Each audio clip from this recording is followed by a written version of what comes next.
America's Late News, Fox News at Night.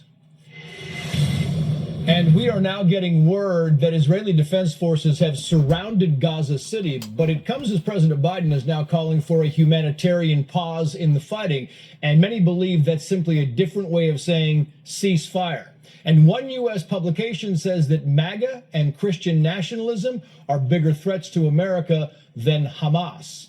We have Team Fox coverage. Lucas Tomlinson in Tel Aviv, Steve Harrigan in northern Israel. But we begin here in the U.S., where the war in Israel has Customs and Border Protection sounding the alarm on just how easy it is for terrorists to simply walk across our southern border. Bill Melugin is live with more on new calls to shut down the border altogether. Bill, good evening. Trace, good evening to you. And as we speak right now, we've got a new massive migrant caravan that's heading to the U.S. border.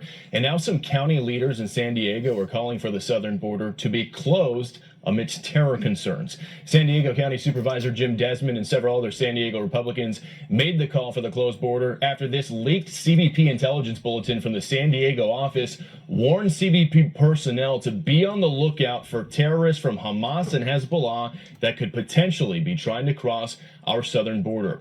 In the meantime, a new migrant caravan of at least 5,000 migrants is making its way through Mexico, heading north to the U.S. border, as border numbers continue to be jaw-dropping. Fiscal year 2023 set the all-time record, with over 2.4 million migrant encounters at the southern border, and DHS confirms there were over 600,000 known gotaways at the border in fiscal year 2023. And this morning, the mayors of several Democrat sanctuary cities met with White House officials and are asking the Biden administration to give them $5 billion in taxpayer funds to help deal with a surge of migrant arrivals in their respective cities. They say they're overwhelmed, and caring for the migrants is a burden on their city budgets and local taxpayers. We believe, the Congress and the president are going to decide what they want the entrance policies to be. Our belief is that whatever entrance policy they decide on, that entrance policy should come with the ability to work when you arrive. And Trace, another really concerning development. ICE confirms that in late October, they arrested an African terrorism suspect in New York City who was released by Border Patrol after he was caught crossing the border illegally in Arizona 2 weeks prior. It took the feds a full week after his release to find out he was wanted in Senegal for, quote, terroristic activities. And Trace, that does not inspire a lot of confidence as to who's coming to our country right now. Because that's one, and who knows how many more there are. Yep. Bill, thank you. With us now, Fox News contributor Sarah Carter. Just on Bill's point there, Sarah, I mean, you look at the known gotaways. Put this up on the screen here. We're talking the U.S. southern border just in October, 23,000, right? Just since October 1st. 1.5 million since Biden took office. The known gotaways, right? Who knows what else is out there? And that's the question is, we, as Bill was saying, this terrorist was roaming the country for 2 weeks, Sarah. Well, absolutely, Trace. And I wanted to put this into perspective. Bill talked about the over 2 million that we know of, those encounters at the southern border. Well, if you look at the nation as a whole, there were literally over 3 million encounters by Border Patrol with illegal aliens in the country. That is 400% higher than President Trump's last year in office, where it was over 600,000, the majority of which during that time were returned home because we ended catch and release for the most part, and that was in 2020. And when you think about terrorism, think about it this way. It took over 2 years, they believe, for Hamas to plan the attack in Israel. So Hamas, along with Iran, which was guiding Hamas, using Hamas as a proxy to target Israel. Well, we're looking at the border just right now. So since President Biden came into office, more than 269 people connected to terrorism, those that pinged on the terrorist screening center or for some reason pinged on Interpol. And you brought up the gotaways. Those gotaways are nearing over 2 million. I want to stop you right there because I want to put that on the screen just to give our audience thing. It's more than 269, it's 281. And look at the numbers there. I mean, look at, in the 4 years before Biden took office, there were 11 on the terrorism watch list. In the 3 years since, there have been 282, 18 in just September alone. I apologize, Sarah, keep talking. No, absolutely. I'm really grateful that you brought those up because it shows the danger that we are in. I mean, border security is about national security, Trace, and we have put ourselves in a very dangerous predicament. A lot of it is complacency. A lot of it is, people think it's not going to happen here. We saw that in Israel, that idea of complacency. And I was there 2 months ago, and I could not believe the attack that took place in Israel. Yeah. And then I think about the United States. I think about what's happening right now in the U.S. If they planned for 2 years to target Israel, imagine what Iran or terror networks like Al-Qaeda, ISIS, Hamas, Hezbollah have planned here in the U.S. There's no doubt, according to intelligence sources that I've spoken to, that they're probably here, that there's sleeper cells here, that there are terrorists here in the United States right now. And that's terrifying. Yeah, Sarah Carter, great to have you on as always. Thank you. We appreciate it. Now let's get to our team of correspondents on the ground in the Middle East as we are learning that Israeli forces have surrounded Hamas terrorists in Gaza City. Lucas Tomlinson is live in Tel Aviv, Israel, with the very latest. Lucas. And Trace, Israel's top general says not only have his forces surrounded Gaza City, he says his forces have entered Gaza City, and another division attacking from the east has reached the sea, severing the Palestinian territory into two. IDF fighters have been operating in Gaza City for the past few days, encircling it from several directions, deepening the entrance, and we are also deepening the achievements. Now that's an Israeli Merkava tank firing one of its high explosive rounds. After a series of assaults, Israeli forces have now been fighting continuously in Gaza for a week now.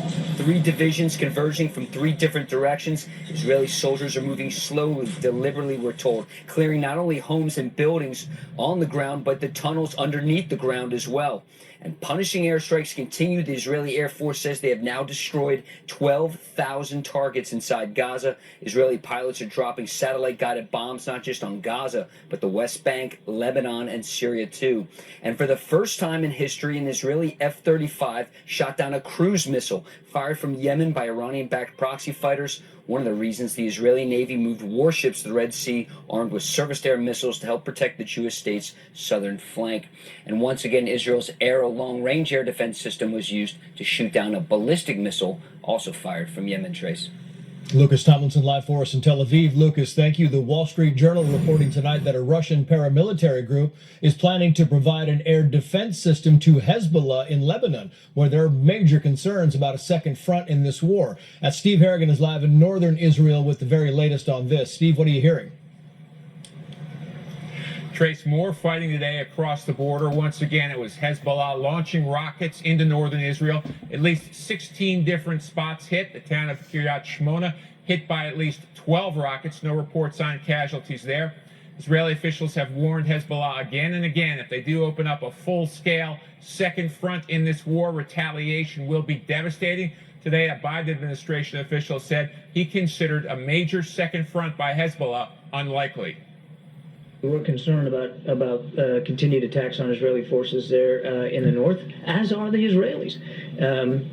But I don't believe we've seen any indication yet specifically that Hezbollah is ready to go in full force. So we'll see what he has to say. We could get a better idea of Hezbollah's plans for the future on Friday. The Hezbollah leader, Hassan Nasrallah, is expected to give an address on what they plan to do. Trace, back to you. Steve Harrigan live for us in northern Israel. Steve, thank you. Well, the White House appears to be pushing for a humanitarian pause in the fight against Hamas, long enough for foreign nationals to get out and for aid to get in. But many believe a pause is simply another term for a ceasefire. The senior national correspondent Kevin Corke is live in D.C. with more on this. Kevin, good evening. Evening, Trace. Critics argue the White House is performing a bit of verbal jujitsu when it comes to what they mean by the word pause, because by any reasonable standard, say critics, it sounds an awful lot like ceasefire.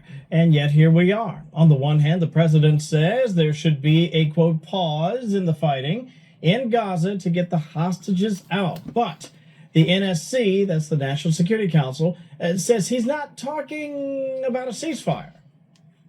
Right now is not the time for a general ceasefire. It is, however, the time to consider pauses in the fighting. So a pause does not help Hamas. A temporary pause that's localized, that would allow us to get aid in and to get our people out, is a good thing for the people of Gaza. It's a good thing for the Americans that are being held hostage. A view obviously not held by many in Israel itself. In the meantime, Mr. Biden's under increasing pressure from far-left members of his own party to pause the shelling in Gaza. However, some foreign policy experts, like former Secretary of State Mike Pompeo, for instance, they're calling the White House's strategy flat out dangerous. Now they use the term pause. That is deeply dangerous to those very hostages. It's bad for the Israeli effort to ultimately wipe Hamas off the map. And it sends a signal to the entire world that you frankly don't understand what took place on October 7th. The White House, for its part, insists that a brief cessation of military operations would allow food, water, and other aid to reach Gazan civilians, and perhaps even help with the release of more hostages, Trace. Kevin Cork live for us in D.C. Kevin, thank you. Let's bring in Aaron Cohen, Israeli Special Ops veteran and founder of Cherries, specializing in counterterrorism training for law enforcement. Aaron, it's always great to see you. I want to go back to Steve Harrigan and this whole concept that, let's see, we got Nasrallah. Hassan Nasrallah is speaking in, if my clock is right, in 10 hours. He is speaking. A lot of concern in the Middle East. John Kirby doesn't share that concern. A lot of concern that he might call for war on Israel. What would that do to the scenario over there? Well, it's not going to change anything with Israel's tactical operations right now. I'll tell you, Trace, Israel's strength and the heart and meat of Israel's capabilities lies in preemptive striking. And that's what Israel's doing right now systematically. They're dealing with 5 fronts right now. They've got Hamas in the south. As you mentioned, Gaza City is surrounded. Israeli SEALs have also blocked the sea on the far west end of Gaza. Special operations troops clearing all of those structures before those infantry units come in. Hezbollah in the north, we've got drones actively taking out clusters of terrorists in the north and the southern region of Lebanon. You've got the Houthis that are firing, actively engaging the Israelis right now. So they've already declared war, whether it's been overt or covert. Those missiles are coming into Israel. So Israel it doesn't have the luxury of the would-be's, could-be's, and maybes. And that's the mindset of defending the state. And so aggression, determination, and continuous bombardment, both on the ground, both in the air via drones, it's nonstop with Israel, Trace. You talk about continued bombardment. It's interesting because I want to play some more sound from John Kirby talking about the humanitarian pause. That's what they call it. Watch.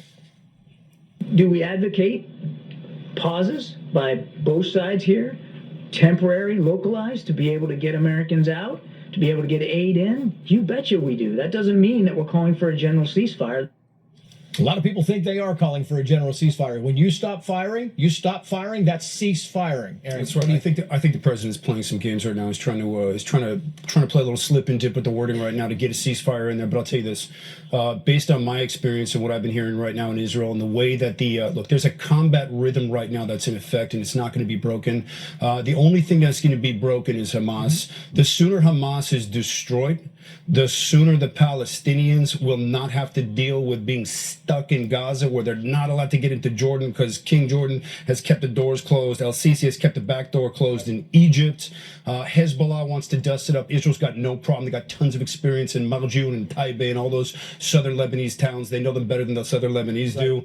And Israel, as I've said to you before on multiple occasions, has the ability to get to every one of these people, and I don't think Israel's going to break their combat rhythm. They cannot, for the future of the resolution of the Jewish state. They have to keep moving. They're in a rhythm. Supplies will get moved up if we stop. Hezbollah will be able to continue supplying. It cannot stop at this point right now. You talk about that rhythm. How important is it that